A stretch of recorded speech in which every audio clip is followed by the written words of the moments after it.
Yeah, it's not every day that we go out there and make videos about guys that are this young and that are this new in the National Hockey League and talk about just the magnitude of greatness that they provide out there on the ice this quickly. Because when it comes to this Seattle Kraken forward, that is exactly what I feel like we need to do right here. Because boy oh boy, is Matty freaking Beniers just so gosh darn elite right now.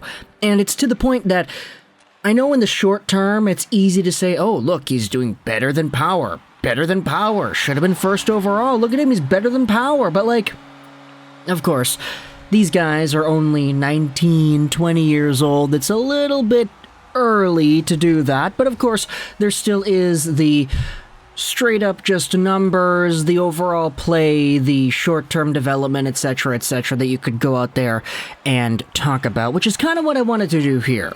So, when it comes to Matty Beniers playing for the Seattle Kraken, as we said, 20 years old, 6'2", 174 left-handed guy, drafted second overall by the Kraken in the 2021 NHL Draft, and on his entry-level deal, gotta keep that in mind because he had only recently signed an NHL contract, Matty Beniers is one of the best players on this team already.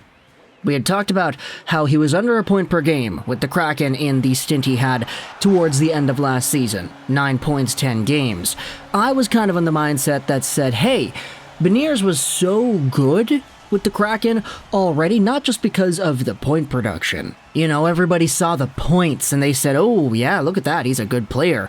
But it was because Beniers was so good at everything out there on the ice. His decision making, his offensive and defensive capabilities. Not only was he good at creating a rush and opening up lanes for his teammates and making the proper pass, but defensively, the guy would just do everything that he needed to do, and he would do it properly. You don't see that out of 19, 20-year-old players this early into their careers.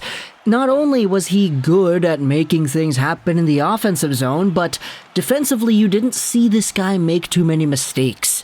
And he was so mature, so poised, and it's kind of why I was saying, this guy's going to have a really good career in the National Hockey League. Maybe thinking about an 85-ish point center with really, really good defensive responsibility as well.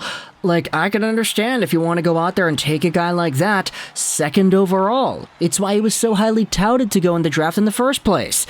But man, oh man, has his level of success so far in the NHL carried over to the season after, aka this season, in a pretty nice way. So far in 27 games played, Matty Beniers has 11 goals, 12 assists for 23 total points. He is on pace for 69 points in 82 games played and 33 total goals. If you go over to the rookie scoring race, no longer is Matias Maccelli number 1. Maccelli is now number 2 in terms of the overall points.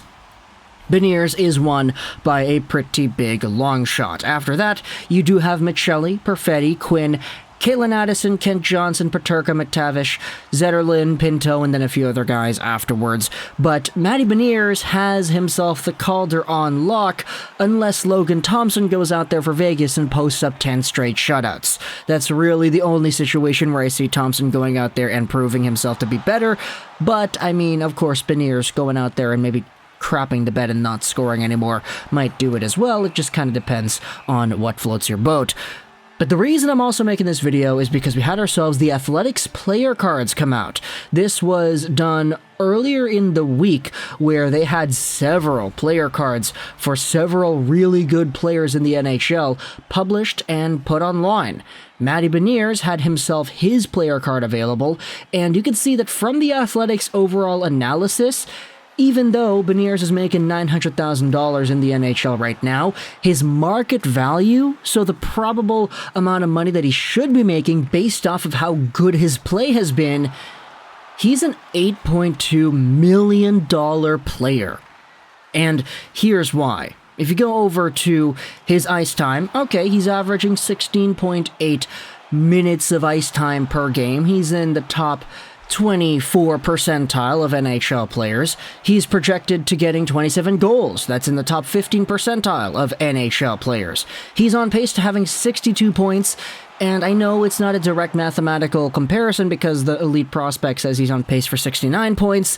The Athletics model goes out there and takes into account the idea of regression. So, straight up, with regression included, he's on pace for a rough 62-point season, and that is in the top 17 percentile. If you go over to expected goals, this is where Beniers actually shines. He goes out there with 18 projected expected goals in terms of his advanced analytics. He's on the top half of the league. In terms of penalty differentials, he is on pace to being a top 1 percentile player in the entire league. Offensive plus minus, he is a top 50% player. Defensive percentage responsibility, he is a top 8% player.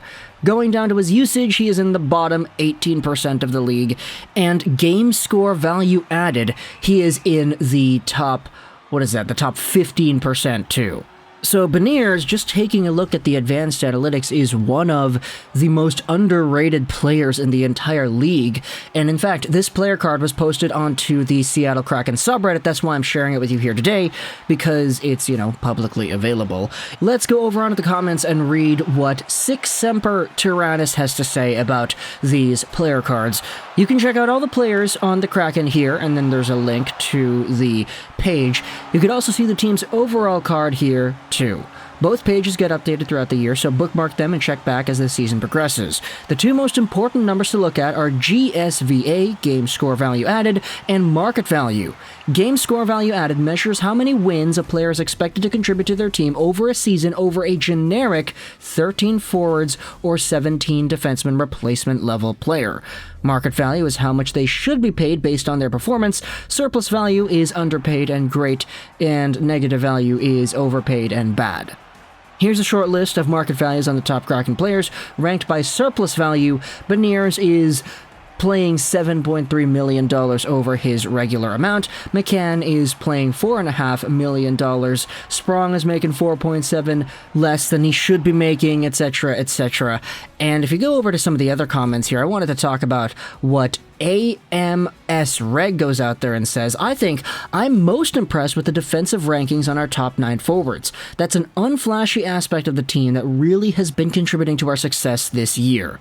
Now, if only our goaltending was able to get it done too. Space39 says that Beniers will be in the discussion for the Lady Byng and Selke trophies for years. And that in itself is not an argument that I'm going to go out there and disagree with.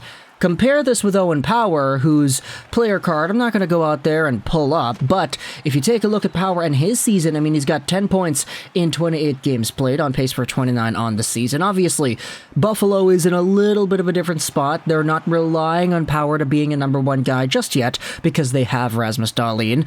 When it comes to Beniers and the Kraken, though, they're going out there and saying, hey, we don't really need you necessarily to be the best yet because he's only playing 16 minutes of time on ice per game. That, in and of itself, is not the highest, but it's pretty healthy. It's a beefy amount of time, especially for a 20-year-old guy to be going out there and playing. And so when it comes to Matty Beniers, the guy is so polished already. He is so skilled, so offensively capable, and he is so just competent at playing the right style of hockey that I'm very interested in seeing where he's going to go from here, because right away, just in his first year, he's already this good. And he's the type of guy that when it comes to the way sophomore slumps tend to develop, I'm not too sure if Beniers is going to exhibit one of those. Obviously maybe the offense might dry up a bit next year because teams are going to have a lot of footage of him from this season. Therefore, they could have preparation time and seeing how Beniers plays and how he catalyzes offense. But I don't think that's really going to phase him for next season and beyond. So, ton of the cons are your thoughts about Matty Beniers and his overall level of play so far that he's accomplished at the National Hockey League level. Do you think he's got it in him to continue this and prove himself to be better than Owen Power, maybe? Of course, it's early to say that, but I do think it's an interesting thing to bring up. Ton of the comments either way, all your thoughts about Beniers and the situation with the Kraken. I hope you enjoyed this video. And bye.